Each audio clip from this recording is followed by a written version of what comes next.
la veritat és que jo sempre he escrit, no? I escriure és el que jo sé fer, el que m'he dedicat tota la vida, no?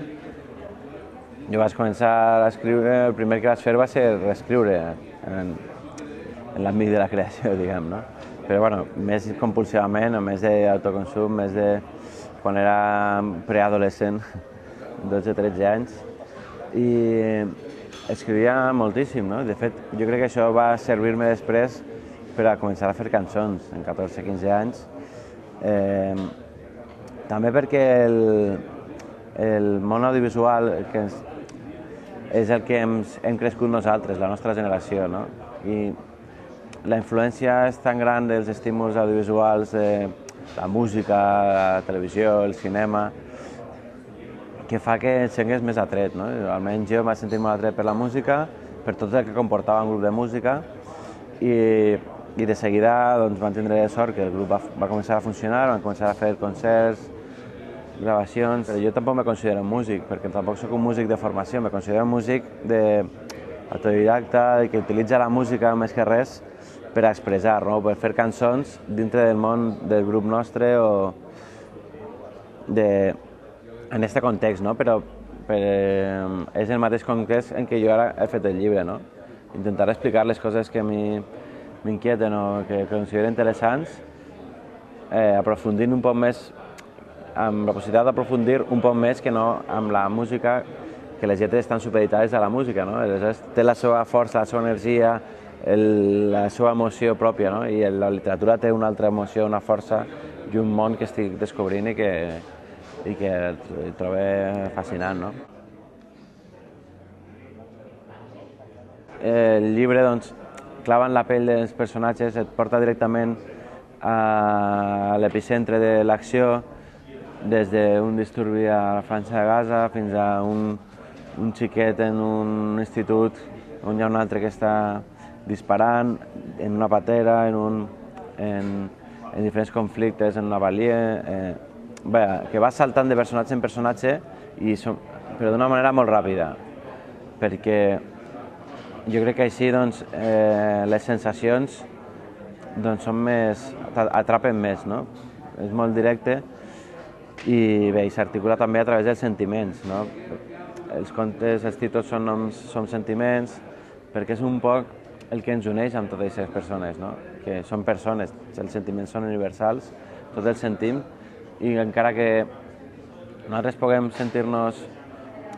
creure que sentim coses diferents així, o en Àfrica, o en Estats Units, o en el Japó, a tots ens uneixen la nostra humanitat, que ens fa iguals i fa que totes les injustícies que passen arreu del món ens afecten igualment a tots. Hi ha una voluntat de plasmar unes realitats, però a través d'uns sentiments, no? Els sentiments, les realitats, les teves idees, al final forma un tot que descriu una cosa des d'un punt de vista subjectiu. Llavors, sempre s'acaba reflectint doncs, el que tu penses de les coses amb la manera com les has explicat, no? I jo sempre ho he fet així, sempre m'ha interessat aquest punt de vista, i al mateix temps en el llibre he intentat donar un punt de vista de realitats que potser en les cançons és més difícil aprofundir, i així en els textos doncs, pots posar-te més en situació.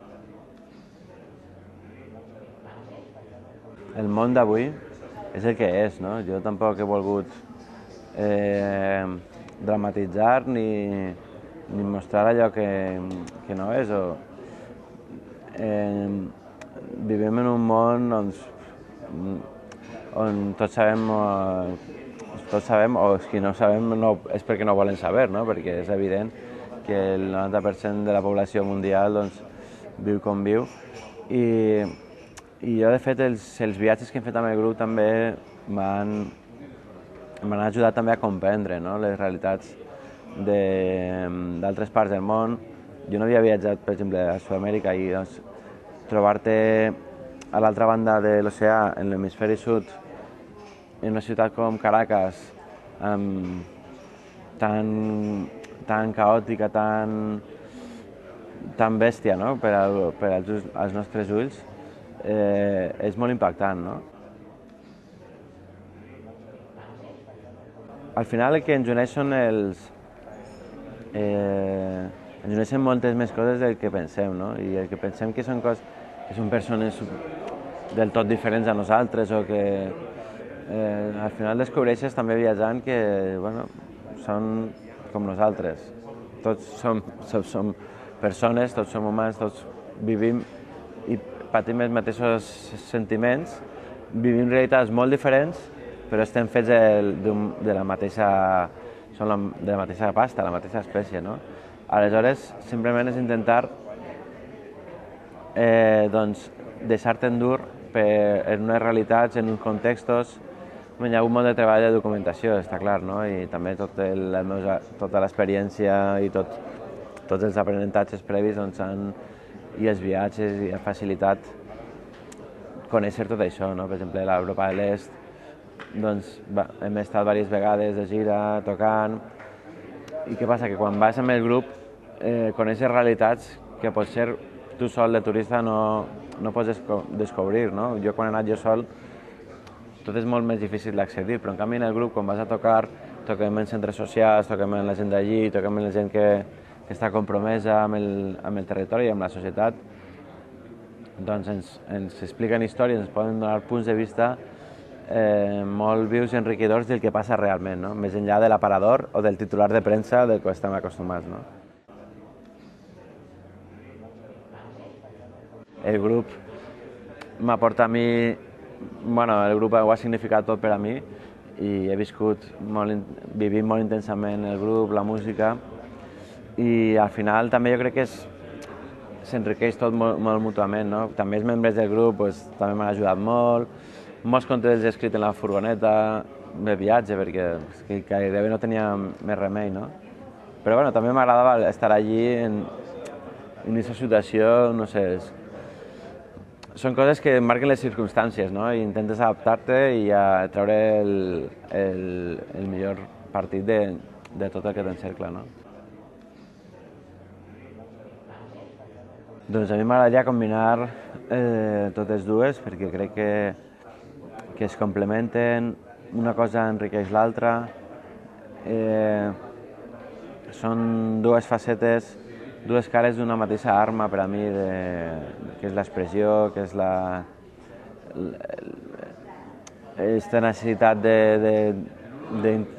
d'interpretar les coses, d'explicar històries, de recrear mons, de submergir-te també com a teràpia, no? En altres coses, en uns mons totalment diferents i poder viure aquestes històries que és com viatjar això sense moure's de casa, però al mateix temps viatjant i vivint totes les aventures del grup, del món de la música,